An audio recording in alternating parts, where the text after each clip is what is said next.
మొత్తం ఆ ప్రజలు తీసుకుంటే మళ్ళీ మంచి బాగుంటుంది కాదు. ఒకసారి మీరు విజిట్ చేస్తారు అట్లా చూసినట్టు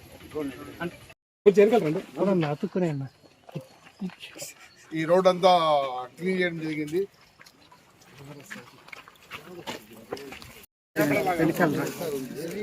మూర్తి వెనకాల రా ఒకసారి, అందరూ ఒకసారి వచ్చాను ప్లీజ్ వెనకాలకి. మొబైల్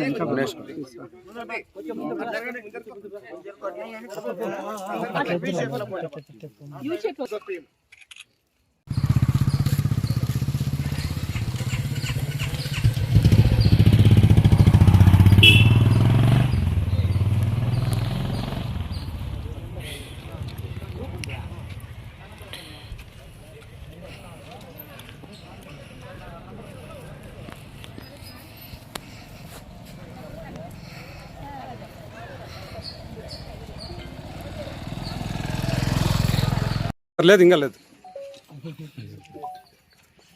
జిల్లా ఎస్పీ గారి ఉత్తర్వుల మేరకు ప్రతి పోలీస్ స్టేషన్ పరిధిలో కూడా ప్రజలు ధైర్యంగా ముందుకు పోలేని ఏదైనా ప్రదేశాలు ఉంటే, లేదా అక్కడ మద్యపానం కావచ్చు, గాంజా కావచ్చు, లేదా ఎటువంటి అసాంఘిక కార్యకలాపాలు నిర్వహించే ప్లేస్ ఉండి అక్కడ ప్రజలు ధైర్యంగా మూవ్ కాలేని ప్లేసెస్ ఏమైనా ఉంటే వాటిని గుర్తించి ప్రజలు ధైర్యంగా పోవడానికి, భయపడకుండా పోవడానికి కావాల్సిన వాతావరణాన్ని, అంటే అక్కడ చెట్లు చాలా గుబురుగా ఉండి లైటింగ్ లేకోకుండా, దారి లేకోకుంటే అవన్నీ ఏర్పాటు చేయడము, అక్కడ సంఘ వ్యతిరేక కార్యక్రమం ఇమ్మీడియట్గా చెక్ పెట్టడము, లోకల్గా చిన్న కమిటీ ఫామ్ చేసి పోలీస్, అడాప్టెడ్ పోలీస్, అలాగే జిఎంహెచ్కే తర్వాత కమిటీ మెంబర్స్ దాని మీద నిఘా పెట్టి ఎప్పుడు ఎటువంటి కార్యక్రమాలు లేకోకుండా కొన్ని ప్రదేశాలు నింపుకేసుకొని చేయాలన్నారు. అందులో భాగంగా ఈ పలమేరు టౌన్లో ఇన్స్పెక్టర్ గారు వాళ్ళ స్టాఫ్ ఈ ఊరికి దూరంగా ఒక ఎడ్జ్లో ఉన్న ఈ గౌరీ తోపును ఈ ఫారెస్ట్ ఏరియాలో ల్యాండ్ సెలెక్ట్ చేస్తున్నారు. ఇక్కడ చాలామంది ఈవినింగ్ అయితేనే తాగడానికి అనువుగా ఉందని కానీ, లేదా పిల్లలు సిగరెట్లు తాగడానికి, కొంతమంది గంజాయి కన్జ్యూమర్స్ చేసే వాళ్ళు కూడా ఇక్కడికి వస్తున్నారని చెప్పేసి పూర్తిగా దీని మీద సమాచారం మేరకు ఇవన్నీ ఇక్కడికి వచ్చి ఇక్కడ చాలా గుబురుగా ఉంటుంది ప్లేసెస్. ఈ గుబురును మొత్తం తొలగించడం అయింది. పెద్ద పెద్ద చెట్లు బాగా వెంటిలేషన్ ఉండేలాగా, బాగా విజిబుల్ ఉండేలాగా ఈ ప్రదేశాన్ని తీర్చిదిద్దడం జరిగింది.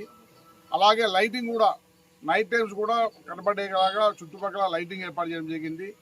సీసీ కెమెరాలు ఏర్పాటు చేయడం జరిగింది. అట్లాగే లోకల్ లీడర్స్తో, ఇక్కడున్న కార్పొరేటరు, ఇక్కడున్న వార్డు మెంబర్స్, ఇక్కడున్న సోషల్ వర్కర్స్తో కలిసి ఒక చిన్న టీం ఏర్పాటు చేయడం జరిగింది.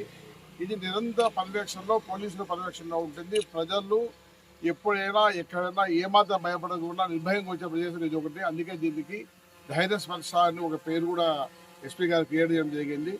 ప్రతి పోలీస్ స్టేషన్ పరిధిలో ఏదైనా కొంచెం అనుకూలంగా లేకోకుండా అసంఘాతం జరుగుతున్న ఐడెంటిఫై ప్లేస్లో ఇలా ప్రజలందరికీ అందుబాటులో వచ్చేలాగా చేస్తుంది ఈ కార్యక్రమము. సో ప్రతి ఒక్కరు కూడా ఈ కార్యక్రమంలో దీనికి మాకు సహాయం చేసినందుకు కృతజ్ఞతలు చెప్తున్నాము. ప్రజలు కానీ ఇంకోరు కానీ మీడియా వాళ్ళు కూడా ముఖ్యంగా ఇక్కడ ఏదన్నా అప్పుడప్పుడు మీరు కూడా విజిట్ చేయండి. ఏదైనా జరిగితే పోలీసు నోటీస్ జరిగింది. ఇక్కడ ఏమీ జరగకూడదు నిరంతరమైన 24/7 పనిచేసే 4 కెమెరాలు పెట్టడం జరిగింది.